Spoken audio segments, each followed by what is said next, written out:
मेरे प्यारे प्रियजनों, आज मैं आपको यूट्यूब चैनल के माध्यम से आप सबों को मन में शांति पैदा करने का एक नया उपाय लेके आया हूँ।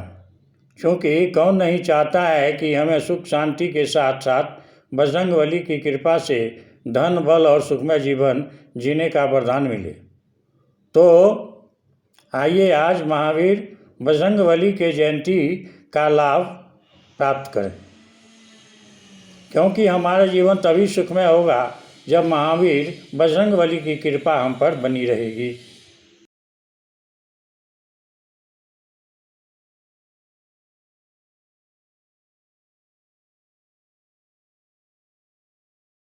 हनुमान जयंती एक हिंदू पर्व है।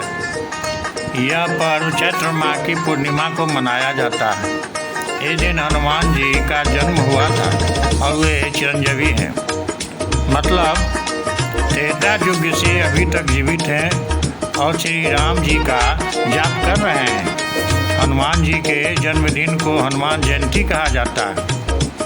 कुछ जगहों पर भ्रामक जानकारी दी जाती है कि जयंती उसकी मनाई जाती है जिसकी मृत्यु हो चुकी है, परंतु यह बात बिल्कुल ही निराधार और असत्य है। जयंती का जीवित या मृत से कोई संबंध नहीं है, परंतु हनुमान जी अमर हैं, युगों युगों से जीते आ रहे हैं। इसलिए मैं सभी श्रोताओं से अनुरोध करता हूँ कि हनुमान जी के जन्मदिन को हनुमान जयंती कहें, क्योंकि हनुमान जी को कलयुग में सबसे प्रभावशाली देवता के रूप में माना गया है। इस दिन हनुमान जी की उपासना करने से सभी की मनोकामनाएं पूर्ण होती हैं। तो बोलिए प्रेम से जय बजरंगबली की जय। जय बजरंगबली। जैसा कि आपने सुना ही होगा कि विष्णु जी के रामावतार के बाद रावण को दिव्य शक्ति प्रदान हो गई थी, जिससे रावण ने अपनी मोक्ष प्राप्ति हेतु शिव जी से वरदान मांग की और उन्हें मोक्ष प्रदान करने हेतु कोई उपाय बताए।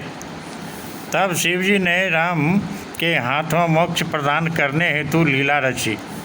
शिव जी की लीला के अनुसार उन्होंने हनुमान के रूप में जन्म लिया ताकि रावण मोक्ष दिलवा सके।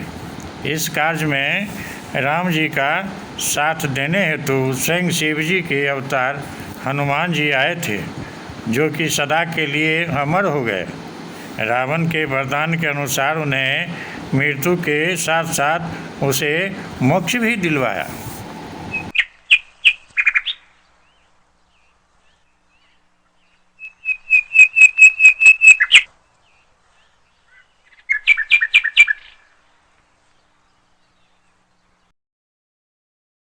लोक मान्यताओं के अनुसार सूर्यदेव को हनुमान जी का गुरु माना गया है, परंतु सच्चाई यह है कि ऋषि मनिंदर जी उनके वास्तविक गुरु हैं, जो त्रेता युग में हनुमान जी को तब मिले थे जब वह लंका से माता सीता की खोज कर वापस लौट रहे थे। एक बार की कहानी है कि इंद्र के वज्र से हनुमान जी की ठुड्डी टूट गई थी, इसलिए उनको हनुमान का नाम दिया गया।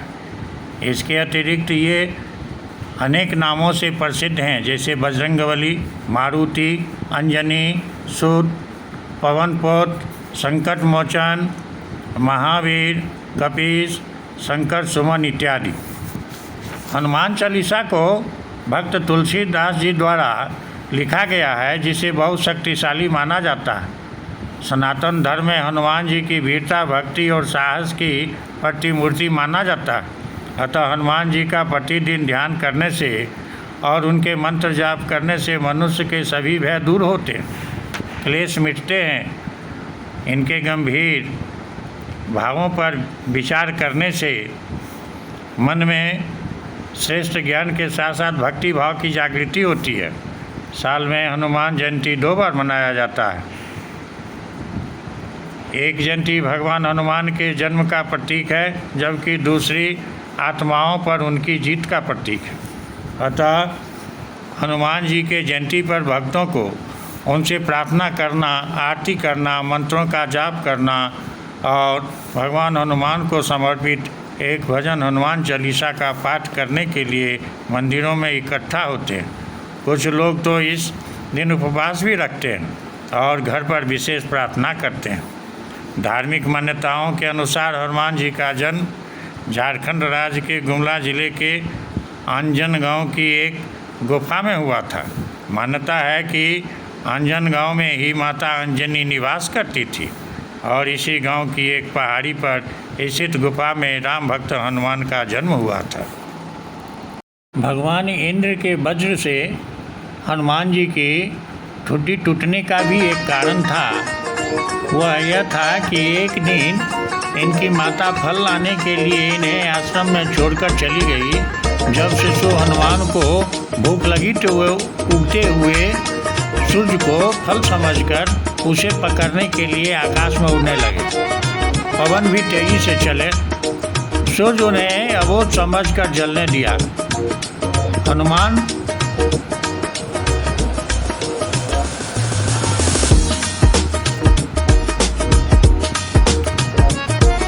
सूर्य को पकड़ने के लिए लपके और उसी समय राहु सूर्य को पर ग्रहण लगाना चाहता था। हनुमान जी ने सूर्य के ऊपरी भाग में जब राहु का स्पर्श किया तो वह भयभीत होकर वहां से भाग गया। उसने इंद्र के पास जाकर शिकायत की कि देवराज, आपने तो मुझे सूर्य और चंद्र दिए थे। आज अमावस्या के दिन जब मैं सूर्य ग्रस्त करने के लिए गया तब देखा कि वहाँ राहु सूर्य को पकड़ने जा रहा है। यह दूसरा राहु कौन है? राहु की बात सुने तो इंद्र भी घबरा गए और उसे साथ लेकर सूर्य की ओर चल पड़े। राहुल को देखकर हनुमान जी सूर्य को छोड़कर राहु पर झपट पड़े। राहु ने इंद्र की रक्षा के लिए पुकारा तो उन्होंने हनुमान जी पर वज्र का प्रहार कर दिया। इससे वे पर्वत पर गिर गए और इस तरह से जब पर्वत पर ये गिरे तो उनकी बाएं ठुड्डी जो है वह टूट गई थी और टूटने का कारण यही था।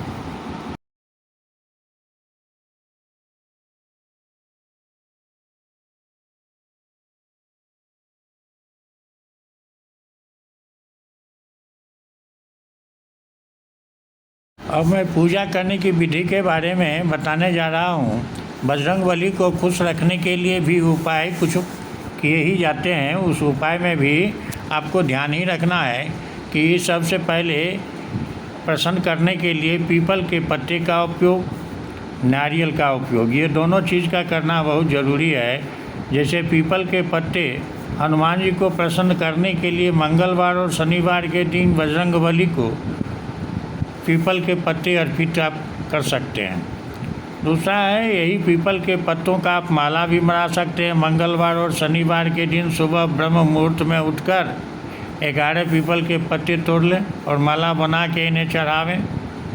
तीसरा है नारियल का उपाय। मंगलवार के दिन हनुमान मंदिर में नारियल लेके जाइए और वहाँ जाके उनको चढ़ाइए। इनको केसरी, सिंदूर, चमेली का तेल और चांदी का वर्क, मौली, चोला, बेसन और के लड्डू अति प्रिय हैं। अतः इनसे रुके हुए सारे काम जो होते हैं वह पूरे हो जाते हैं।